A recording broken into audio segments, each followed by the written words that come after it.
সুপ্রিয় দর্শক শ্রোতা মণ্ডলী, আপনারা এই মুহূর্তে আমাকে যে যেখান থেকে দেখছেন এবং পরবর্তী যে যেখান থেকে দেখবেন, আপনাদের সকলকে জানাই আমি আমার প্রাণঢালা অভিনন্দন এবং শুভেচ্ছা এবং কৃতজ্ঞতা প্রকাশ করি সার্বক্ষণিক আমাকে সহযোগিতা করার জন্য এবং আমার কণ্ঠ সারা বাংলাদেশের প্রত্যন্ত অঞ্চলে পৌঁছে দেওয়ার জন্য আপনাদের কাছে কৃতজ্ঞতা প্রকাশ করছি। সাবস্ক্রাইব করে পাশে থাকুন, এই অনুরোধটুকু জানাই। এই মুহূর্তে রমজান মাস চলছে, আর রমজান মাসে প্রতিদিন একটা দুটা করে ভিডিও করা বা আপনাদের সামনে পৌঁছে দেওয়া, এটা আমার জন্য আসলে একটু কষ্টকর হয়ে যায়, কারণ রোজা রেখে আপনাদের সাথে জন্য ভিডিও তৈরি করতে একটু কষ্ট করে এবং আপনাদেরও অনেক সময় তো বিরক্ত প্রকাশ করতে পারেন। কারণ হচ্ছে রমজান মাস সিয়াম সাধনার মাস, সকলে রোজা রাখেন, নামাজ পড়েন, দোয়া দুরুদ পড়েন, এই জন্য আসলে প্রচুর ভিডিও বানাই না। যার কারণে মাঝে মধ্যে একটা দুটো করে ভিডিও দেওয়ার চেষ্টা করি, কিছু কিছু বিষয় নিয়ে কথা বলি। তারপরে এই মুহূর্তে জানেন যে এই মুহূর্তে সারা বিশ্ব একটা অস্থিতিশীল পরিস্থিতিতে আছে। আমেরিকা ইসরায়েল আক্রমণ করেছে ইরানের উপর, ইরান আবার বোম্বিং করছে বিভিন্ন জায়গায়। এদিকে পাকিস্তান আফগানিস্তানের যুদ্ধ চলছে, এদিকে বেলুচিস্তান স্বাধীনতার জন্য যুদ্ধ করছে। চতুর্দিকেই রক্তের হোলি খেলা। এরই মধ্যে আবার বাংলাদেশ থেকে সাদিক কাইম, জামাত ইসলাম, ওরা আবার মিছিল করছে যে ওই সে একই অবস্থা, দিল্লি না ঢাকা, আবার দিল্লি দিল্লি, দিল্লির আগ্রাসন রুখে দাঁড়াও। আমি বুঝি না যে ইরানে আক্রমণ করছে আপনার আমেরিকা আর ইসরায়েল, এর মধ্যে দিল্লির আগ্রাসন কোত্থেকে পাইলেন? আসলে এগুলার কি কোনো খায় দায় কোনো কাম নাই নাকি বুদ্ধিশুদ্ধি নেই, তাও বুঝি না। আবার দুই একজন তো ইংলিশে বক্তৃতা দিচ্ছেন, ভুলে ভরা ইংলিশ, জাতিসংঘের ইয়ে করে।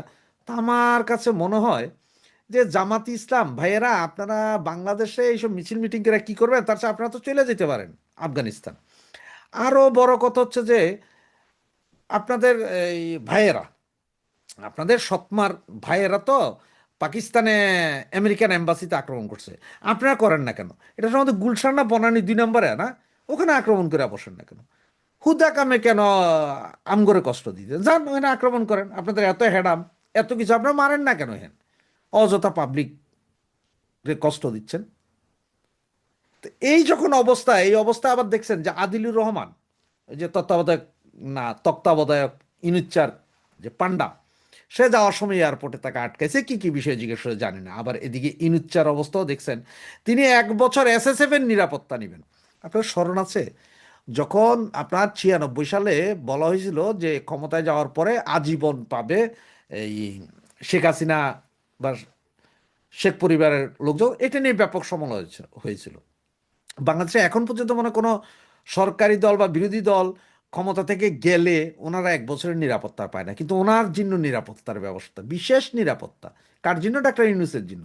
উনি নিজে স্বাক্ষর করে নিজের নিরাপত্তা নিজে নিশ্চিত করে গেছেন। তো এইভাবে চলছে বাংলাদেশের অবস্থা। তো এর ভিতরে আপনার ব্যানার এবং হেডলাইনে দেখছেন যে আমি শিরিন শারমিন চৌধুরীর কথা বলছি। হ্যাঁ, আমি স্পিকার শিরিন শারমিন চৌধুরীর কথা বলছি, যেটা আজ থেকে 14-15 মাস আগে একবার খবর উঠেছিল যে উনি পদত্যাগ করেছেন স্পিকার পদ থেকে। সেটা রাষ্ট্রপতির কাছে দিয়েছেন, রাষ্ট্রপতি গ্রহণ করেছেন। আবার বিভিন্ন বিজ্ঞজনরা বলেছেন যে না, এভাবে উনি পদত্যাগ করতে পারে না, যেহেতু উনি স্পিকার, তিনি পরবর্তী সংসদ গঠিত না হওয়া পর্যন্ত, স্পিকার না নির্ধারণ না করা পর্যন্ত তিনি পদত্যাগ করতে পারেন না। এগুলো নিয়ে মত দ্বিমত ছিল, কিন্তু কখনোই আমরা শিরিন শারমিন চৌধুরীকে সরাসরি কোথাও দেখিনি বা কোনো নিউজও পাইনি। এখন আমার প্রশ্ন হচ্ছে যে শিরিন শারমিন চৌধুরী আসলে আছেন কোথায়? উনি কি জীবিত? উনি কি মৃত? উনি কি গুম? ওনাকে অ্যারেস্ট করে রাখা আছে? উনি কি জেলখানায় আছে? উনি কি সেনাবাহিনীর কাছে কোথায় আছে? কেউ কি জিজ্ঞেস করেছি আমরা? সারা বাংলাদেশের মধ্যে একজন ব্যক্তিও কি জিজ্ঞেস করেছে যে উনি কোথায় আছেন? আর উনি যদি সেনাবাহিনীর কাছে না থাকে, পুলিশের কাছে না থাকে, গুম হয়ে না থাকে, বা আপনার এই অ্যারেস্ট হয়ে না থাকে, ওনার সামনাসামনি আসা উচিত। ওনারও অনেক কিছু পরিষ্কার করা উচিত যে আসলে কি কি হয়েছে ওনার সাথে। নতুন সরকার এসেছে, ওনাদের কোনো স্পিকারের প্রয়োজন হয় না, ওনারা ওনাদের সাংবিধানিকভাবে যা যা আছে ওইভাবে করেছেন। যদিও আমরা জানি না যে স্পিকার নাই, ডেপুটি স্পিকারকে ডাকা হয়েছে কিনা তা জানি না। যদিও সংবিধানে কথা আছে স্পিকার না থাকলে ডেপুটি স্পিকারকে দিয়ে শপথ করানো যায়, সেটা ডেপুটি স্পিকারকে ওনারা চাইলে জেলখানা থেকে 3 ঘন্টার প্যারোলে মুক্তি দিয়ে এনে এগুলো করাতে পারতো, তাও করার নাই। ঠিক আছে ভাই, কিন্তু এখন আমার প্রশ্ন হচ্ছে এই শিরিন শারমিন চৌধুরী কোথায়? উনি আসলে কোথায় আছেন? দেখেন, ওনাকে শেখ হাসিনা নিজের মেয়ে ঘোষণা দিয়েছিলেন। উনি দুইবার স্পিকারের দায়িত্ব পালন করেছেন। ওনাকে শেখ হাসিনা নিজের শ্বশুরবাড়ির আসন থেকে পাশ করিয়ে এনেছিলেন, সংসদ সদস্য বানিয়ে এনেছিলেন। সেই ব্যক্তিটি আজকে কোথায় আসলে? যদি উনি থাকে, উনি যদি জীবিত থাকে, বা উনি যদি সেনাবাহিনীর হাতে না থাকে, পুলিশ বাহিনীর হাতে না থাকে, তাহলে আমি আশা করব যে উনি আমাদেরকে জানাক যে ওনার আসলে কি অবস্থা, এই 18 মাস কেন উনি নিশ্চুপ, ওনার উপর কি কি অবিচার হয়েছে, বা উনি কি চাচ্ছে, এটা আমার জানার খুব ইচ্ছা।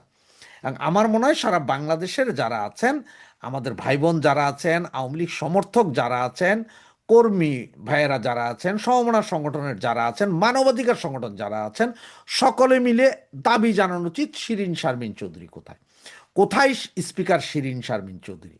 ওনাকে জনসম্মুখে আনা হোক, বা ওনার বিরুদ্ধে কি করেছেন, ওনাকে কি গুম করে রাখা হয়েছে, ওনাকে কি সেনাবাহিনী গ্রেপ্তার করে রেখেছে, পুলিশ গ্রেপ্তার করেছে, বা জেলখানায় দিয়েছে, এটা পরিষ্কার হওয়া উচিত।